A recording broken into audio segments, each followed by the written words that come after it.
अस्सलाम वालेकुम नाज़रीन, मैं हूं कुर्बान बलोच। ताज़ा तरीन खबर यह है कि पीटीएम का सरबराही इजलास 8 दिसंबर को इस्लामाबाद में तलब कर लिया गया है और उसमें मुस्तकबिल की हिकमत अमली मतलब के लाहौर जलसे के हवाले से हिकमत अमली तय की जाएगी जो 13 दिसंबर को शेड्यूल्ड है। वो उस पर बात करेंगे। हम उससे पहले बात ये करेंगे कि कहा यह जा रहा है कि मुल्तान में जो पीटीएम का जलसा हुआ है वो सेमीफाइनल था। अब उसका दूसरा राउंड लाहौर में होगा सेमीफाइनल का 13 दिसंबर को, और फाइनल राउंड होगा इस्लामाबाद में। यह तो ठीक है कि सियासी तौर पे सेमीफाइनल फाइनल राउंड जो भी, और ये भी हुआ कि पीटीएम का मुल्तान जलसा कैसे हुआ, क्या रुकावटें थी और क्या नहीं थी, और हुकूमत को कैसे शिकस्त आई। लेकिन बात करने की ये है कि सिर्फ हुकूमत को शिकस्त नहीं आई, मुल्तान जलसे में हुकूमत की इमरान खान की बेइज्जती भी बहुत बड़ी हुई है। यार बात ये है, मैंने कल से रात से ये सारी चीजें देखी, मीडिया पे चीजें देखी, तो बेइज्जती की हद हो गई है। अब हुकूमत क्या जवाब देगी? मेरे ख्याल में हुकूमत के पास जवाब देने के लिए कुछ है भी नहीं। जिन दोस्तों ने मेरा चैनल सब्सक्राइब नहीं किया, इसको सब्सक्राइब करें, शेयर करें और वॉच करें। तो बात में ये कर रहा था कि पीटीएम के मुल्तान में जलसे के बाद पीटीएम के सरबराह मौलाना फजल रहमान और साबिक वज़ीर आज़म यूसुफ रज़ा गिलानी ने प्रेस कॉन्फ्रेंस की है और उन्होंने मुल्तान में जलसे पे कौम को मुबारकबाद दी है।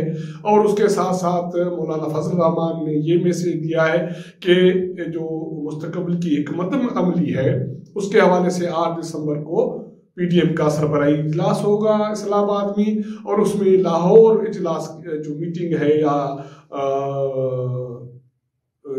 जलसा है इसके हवाले से हिकमत अमली तैयार की जाएगी। और मौलाना फजल रहमान ने कल भी ये बात की थी, मौलाना फजल रहमान अब भी ये बात कर रहा है। मौलाना फजल रहमान का ये दावा है कि इमरान खान की हुकूमत का जो रिट थी वो खत्म हो गई है, या ऐसा कहा जा सकता है कि इमरान खान की हुकूमत पे जो गिरफ्त है वो खत्म हो गई है। अब इमरान खान की एज वजीर आजम या उसकी हुकूमत की कोई हैसियत नहीं रही।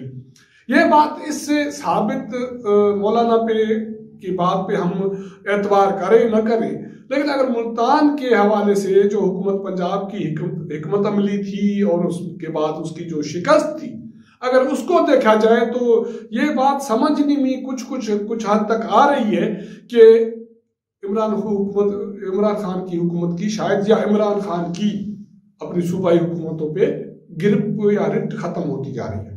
क्योंकि हुकूमत ने तो पेशावर में कहा था कि पीटीएम को जलसा करने नहीं देना, उसके बाद मुल्तान में 3-4 दिन ये सारा सिलसिला रहा, पकड़ धक्कड़, गिरफ्तारियां, ताले और ग्राउंड बंद करना, लेकिन आखिर में हुकूमत को सूबाई हुकूमत ने इजाजत दे दी कि जाओ भाई जलसा करो। ये तो पीटीएम वालों का शुक्र अदा करें कि उन्होंने जाके घंटा घर पे मीटिंग कर दी और उसको जल्दी जो जलसा था उसको मुका दिया, वरना तो हुकूमत को मजीद पापड़ बेलने पड़ते। क्योंकि अगर पीटीएम वहां ग्राउंड में जलसा करती तो मजीद लोग आते, वहां साउंड सिस्टम लगता और बहुत सारी चीजें होती। लेकिन पीटीएम ने बहुत अक्लमंदी का मुजाहरा किया। उन्होंने मुल्तान के गली को जलसागाह बना लिया और छोटी छोटी गलियों रोडों पे लोग इकट्ठे हो गए और बहुत सारे लोग वहां आ गए और जलसा इस तरह कामयाब हो गया। जलसा ये नहीं है कि सिर्फ कामयाब हो गया, लेकिन 3 दिन पीटीएम को बहुत अच्छी खासी कवरेज भी मीडिया पे मिली है, वरना नहीं तो इजलास जलसे के एक दिन कवरेज मिलती है, बाकी अल्लाह खैर सलाह दूसरे दिन तो हर कोई भूल ही जाता है। तो मैं बात कर रहा था, एक तो ये सियासी ये रुख था कि हुकूमत कि वाकई हुकूमत की जो इमरान खान की है अपने हुकूमतों पे, सूबाई हुकूमतों पे गिरफ्त खत्म होती जा रही है या क्या होता जा रहा है, इस पे इमरान खान को रिव्यू करना चाहिए। क्योंकि इमरान खान ने तो कहा था, वफाक काबीना के बहुत सारे लोगों ने कहा था कि पेशावर में जलसा करने नहीं देंगे, जलसा हो गया, सूबाई हुकूमत ने कुछ नहीं किया। मुल्तान में ये कहा गया जलसा नहीं करने देंगे, जलसा हो गया, लोग आ गए और शिकस्त उठानी पड़ी हुकूमत को। अब लाहौर की तैयारी हो रही है, लेकिन इस सियासी पहलू को अगर हम छोड़ें तो दूसरा पहलू यह है कि इस मुल्तान के जलसे में जो नैरेटिव चेंज हुआ है, वो नैरेटिव पहले तो धमकियों का था, अब इनडायरेक्ट धमकियां तो मिली हैं उन्हीं किरदारों को जिनकी मियां नवाज शरीफ ने निशानदेही की है या उसके बाद मरियम नवाज बोली है। उसके बाद तो पीटीएम की सारी जो क़यादत है अब वो खुल के सब बोल रहे हैं उन्हीं दो किरदारों में। लेकिन मरियम ने कल जो नैरेटिव अख्तियार किया, वो तंजिया जो नैरेटिव था इमरान खान का, उसमें यार बहुत बेइज्जती की है हुई है इमरान खान। अगर ईमानदारी से देखा जाए, एक बेइज्जती तो इस तरह हुई है कि उसको शिकस्त उठानी पड़ी, वो जलसा नहीं रोक सके और कहने के बावजूद, दावा करने के बावजूद, और पीटीएम वाले जलसा कर गए। मौलाना फजल रहमान वहां करके बोल रहा था, उसका करना बनता है। और इसी तरह मरियम लाहौर से चली, मुल्तान पहुंची, खिताब किया और इमरान खान को बहुत अच्छा खासा, वो हम सिंधी में कहते हैं कि सब सुना के चली गई। और आसमा बीबी उसकी नई एंट्री थी, उन्होंने भी इमरान खान की बेइज्जती की। यार कोई हद होती है, कोई ये कोई तरीका होता है। लेकिन अब इमरान खान करेगा क्या, मुझे नहीं समझ में आता कि इमरान खान कुछ करेगा। अब इमरान खान जब तक हुकूमत में है, लगता ऐसा है कि वो इस तरह ही बर्दाश्त करता रहेगा, क्योंकि कल पीटीएम के मुल्तान जलसे के बाद वफाकी वजीर सेनेटर शबरी फराज ने जो प्रेस कॉन्फ्रेंस की, सच्ची बात यह है कि उसके भी तोते उड़े हुए थे बेचारे के। अब क्या करे, कहे तो क्या कहे कि वही चीजें हुई जो पीटीएम वाले ने कही, और खास करके जो मौलाना फजल रहमान ने कही। तो मौलाना फजल रहमान तो आजकल पीटीआई की चिड़ बन गई है ना। पहले तो उल्टा था, मौलाना फजल रहमान पीटीआई का, इमरान खान का नाम सुनते थे चिढ़ जाता था। अब ये पीटीआई वाले मौलाना फजल रहमान का नाम सुनते हैं तो इसका चिढ़ बन गया। मरियम ने कल बहुत होशियारी से, बहुत तेजी से जो नैरेटिव चेंज किया, नैरेटिव चेंज नहीं किया उसने। अब वो इमरान खान पीटीआई क़यादत की बेइज्जती करने के उसमें उतर आई है। वो कहती है कि भाई, वो कहती है कि ईमानदार है। भाई कैसा ईमानदार है?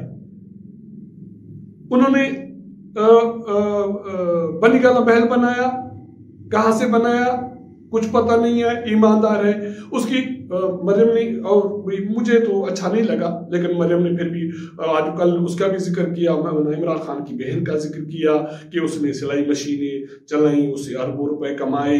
और इसी तरह उनके बाकी जो क़यादत के लोग हैं, चीनी चोर उसमें शामिल हैं, आटा चोर शामिल हैं, स्टील चोर शामिल हैं, उन्होंने अरबों रुपए कमाए। और तो और उन्होंने एलएनजी और उसके बाकी इंपोर्ट वगैरह में भी हुकूमत को या मुल्क को, रियासत को नुकसान पहुंचाया। लेकिन फिर भी कहते हैं कि ये ईमानदार है। यार बेइज्जती भी कोई होती है, लेकिन हद की होनी चाहिए। अब जो मरियम नवाज जैसी क़यादत को ये सोचना चाहिए, इमरान खान सीनियर बंदा है, उसने 22 साल सियासत की है, लेकिन पता नहीं क्यों कोई भी ये अब मानने के लिए तैयार नहीं है कि इमरान खान ने 22 साल जो जदोजहद की है उसमें उसने कुछ सियासत तो की है, लेकिन क्या कहा, उसने कुछ सीखा भी है। ये चीज कोई मानने के लिए तैयार नहीं। हम आते हैं अब ये मरियम का नैरेटिव, अभी मेरे ख्याल में ये नैरेटिव मरियम का जो चेंज हुआ है, वो अब कैलकुलेटेड बोल रही है, वो किरदारों पे बोल रही है बगैर नाम लिए, लेकिन अब वो तनकीद का निशाना बना रही है इमरान खान को, तंजिया। और उसके बाद नई एंट्री हुई है पीबी आसफा की, वो उन्होंने तो क्लियर कट मैसेज दे दिया। और मेरे ख्याल में उसने तो बिलाल भुट्टो जरदारी साहब से भी ज्यादा क्लियर कट मैसेज दे दिया कि लोग बाहर निकल आए, लोग आ गए, रुकावटें थी वो सारी खत्म की। इसका मतलब है कि अब सिलेक्टेड के जाने का वक्त आ गया। और उसका ये कहना था कि हम जेलों से नहीं डरते। और मेरे ख्याल में ये काफी अरसे के बाद पाकिस्तान पीपुल्स पार्टी में एक नया मैसेज आया है कि अब अगर कुछ हुआ तो पाकिस्तान पीपुल्स पार्टी में खवातीन जेल जाने के लिए तैयार हैं।